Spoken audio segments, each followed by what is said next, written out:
Hello, in this video I'm gonna show you how we can check the battery temperature on OPPO Reno 12 Pro 5G. In order to do that, we will need to download and install a third-party app from the Play Store. So let's search for GCPU. And this is the app that we want to download and install on our device. This app is of course free, and we can use it to check the battery temperature.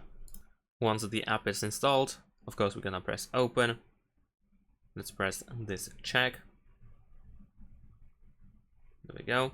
And now over here, immediately in the top right corner, we can see the battery or actually the temperature of our battery.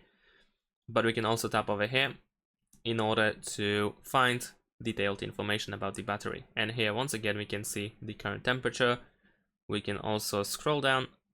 Actually, we don't have to scroll down. The temperature information is also over here. So this is how we can check the battery temperature on OPPO Reno 12 Pro 5G. Thanks for watching, leave a like and subscribe to my channel, and see you in my next videos. Bye!